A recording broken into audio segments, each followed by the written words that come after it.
السلام عليكم ورحمة الله وبركاته، يا رب تكونوا بألف صحة وعافية. النهارده هنبدأ نشرح السيرفو موتور. ايه هو السيرفو موتور؟ ازاي بقدر اتحكم فيه؟ ايه الكود بتاعه؟ ايه التطبيقات اللي ممكن اقدر استخدمها في السيرفو موتور؟ يلا بينا. عندي السيرفو على السايت بتاع شركة أردوينو. بيقول لك ان انا عندي السيرفو هو نوع من المواتير بيقدر انه يتحرك بخطوات او بزوايا، بحيث ان انا اديله زاويه او قيمه للزاويه من 0 ل 180. كمان ان الاردوينو اونو بيقدر انه يتحكم في حوالي يجي 60 سيرفو تقريبا. عشان اقدر اكتب الكود بتاع الاردوينو لازم أن يكون عندي اللايبراري اسمها servo.h. بقدر ان انا احملها الاول، وبعد كده بعمل لها استدعاء في الكود بهاش انكلود servo.h. كمان التوصيل بتاعها بيبقى عباره عن ثلاث بنات. البنايه عندي بيكون حمراء، ودي بيكون الباور.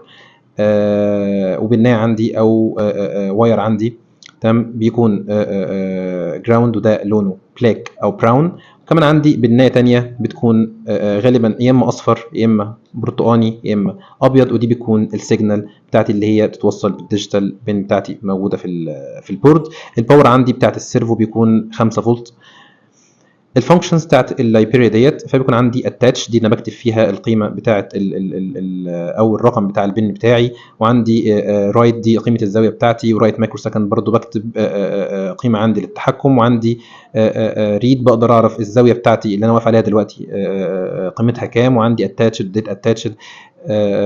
دول برضو بقدر ان انا اتحكم او بقدر اكتب قيمه البنايه بتاعتي او البنايه بتاعتي موجوده فين، او ساعتها ممكن افصل البنايه بتاعتي من ديت اتاتش. الكود بتاع السيرفو اهو زي ما موجود. اول حاجه ببدا اعرف اللايبراري بتاعت السيرفو، بقول هاش انكلود سيرفو.اتش. بعد كده ببدا اسمي السيرفو بتاعي اسم معين زي ماي سيرفو علشان اقدر استدعيه بعدين وابدا اتحكم فيه. بعد كده ببدا اعرف البوزيشن بتاعي اللي انا هبتدي منه، فبقول ان انا عندي البوزيشن بتاعي ايكوال 0، انتجر بوزيشن ايكوال 0. بعد كده في الفويد سيت اب عندي ببدا ان انا احط البنايه رقم 9 هي السيجنال او هي الاشاره بتاعت السيرفو، فبقول ماي سيرفو دوت اتاتش 9. في الفويد لوب عندي ببدا اعمل فور، فبقول له والله ان انا عندي البوزيشن بتاعتي اللي انا عرفتها فوق بزيرو، انتجر بوزيشن ايكوال 0، فبقول ان البوزيشن اللي عندي هتبتدي من عند الزيرو وهتفضل ماشيه لحد اصغر من او يساوي 180. وبعد كده عندي البوزيشن هتبقى بلس اور ايكوال 1. هنا المفروض يبقى في قوس. بعد كده بقول انا عندي ان انا في كل لوب فيها تقدر تلوب من 0 لحد 180، فكل لوب فيها وفي كل اتريت فيها من الفور لوب، فبقول ماي سيرفو دوت رايت البوزيشن عندي اللي هي تبدا انها تزيد من 0 لحد 180. وبعد كده في كل خطوه ما بينها وبين الثانيه بعمل ديلي 15. بعد كده ببدا استخدم فور لوب ثانيه، بما انها وصلت خلاص ل 180 فهتخرج بره الفور وتوصل للفور الثانيه تبتدي من 180 وتفضل تعمل بوزيشن نيجاتيف اور ايكوال 1 لحد ما توصل للزيرو. برضه ماي سيرفو دوت رايت البوزيشن بتاعتي ان انا بكتب لها بدخلها قيمه البوزيشن بتاعتي، تبدا عادي من 180 179 178 وتفضل تنزل لحد الصفر. بعد كده بعمل طبعا ديلي ما بينها وما بين كل خطوه او ما بين كل حركه وبين الثانيه. طريقه توصيل السيرفو اللي معايا زي ما قلنا، في عندي 3 بنات. عندي بنايه للارضي دي بتكون براون او بلاك، وعندي بنايه تانية للكهرباء بتكون لونها احمر، السلك بتاعها لونه احمر، غالبا بتوصل لها 5 فولت.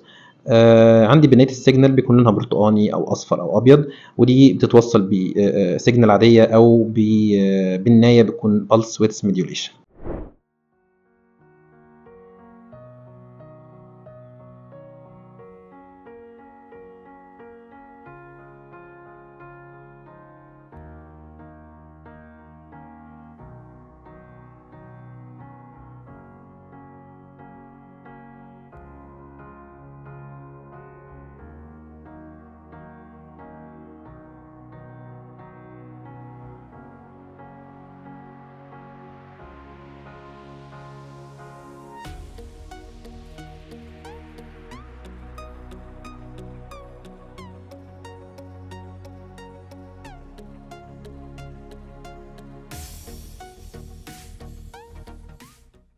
وبكده نبقى وصلنا لنهايه الفيديو، وان شاء الله نشوفكم الفيديو المره الجايه.